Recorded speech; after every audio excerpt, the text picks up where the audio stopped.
วิธีធ្វើស្ក្រាបខាត់ស្បែកពីធម្មជាតិផ្សំចេញពីអំពិលនិងកាហ្វេ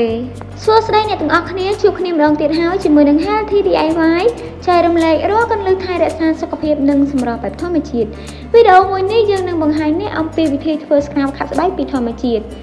គ្រឿងផ្សំទី1របស់យើងគឺអំពិលទុំដំបូងយើងជ្រុំអំពិលទុំដើម្បីឲ្យវាបែកចេញពីគ្នាបន្តិច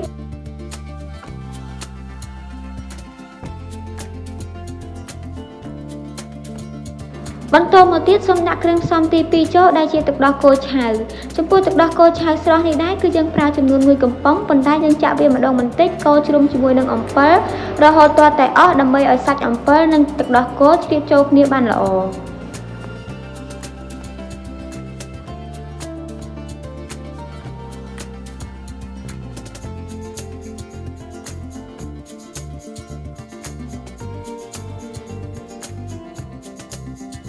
និងនៅចុងក្រោយគឺបន្ថែមម្សៅកាហ្វេចូលដោយលាយវាជាមួយនឹងគ្រឿងផ្សំខាងលើឲ្យបានសព្វបញ្ចូលគ្នាម្ដងបន្តិចរហូតទាល់តែក្លាយជាល្បាយតែមួយ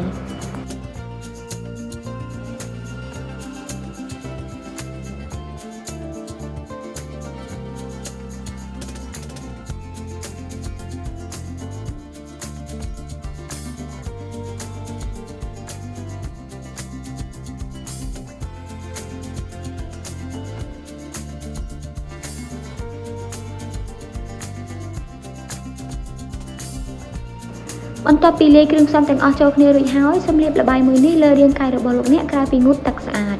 រួចរង់ចាំរយៈពេល15ទៅ20នាទីសូមលាងសម្អាតវាចេញជាមួយនឹងទឹកធម្មតា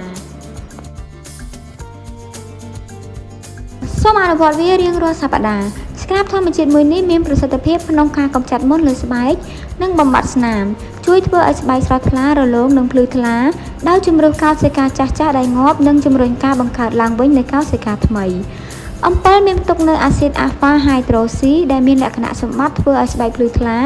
ដោយសារពួកវាមានមុខងារជំរុញកោសិកាចាស់និងធ្វើឲ្យស្បែកថ្មីភ្លឺថ្លាពីខាងក្នុងពួកវាជំរុញការផលិតខូឡាជែលជួយឲ្យស្បែករបស់លោកអ្នកសនិងរលោងកម្រិតអាស៊ីតស្រាលរបស់វាជួយកាត់បន្ថយស្នាមមុនស្នាមជាំរួមទាំងអាចរុយខណៈពេលដែលសារជាតិប្រឆាំងទៅនឹងអុកស៊ីតកម្មវីតាមីន C និងវីតាមីន A ជួយប្រឆាំងនឹងរ៉ាឌីកាសេរីដែលការពារភាពចាស់កាហ្វេក៏ដើរតួនាទីជាអ្នកខាត់ស្បែកពីធម្មជាតិជួយបិទនិងបង្រួមរញើសបំបត្តិមុននិងការរលាកព្រមទាំងធ្វើឲ្យស្បែកប្រែជាមានទម្លឺជាចុងក្រោយប្រសិនបើអ្នកទាំងអស់គ្នាពេញចិត្តនៅវីដេអូមួយនេះសូមចូលទៅកាន់ Facebook Page និង Channel ដែលមានឈ្មោះថា Healthy DIY ចុច Follow Like Subscribe និង Share វីដេអូនេះម្នាក់មួយដើម្បីទទួលបានវីដេអូល្អៗជាច្រើនទៀតអរគុណសម្រាប់ការទស្សនាជួបគ្នានៅវីដេអូក្រោយៗទៀត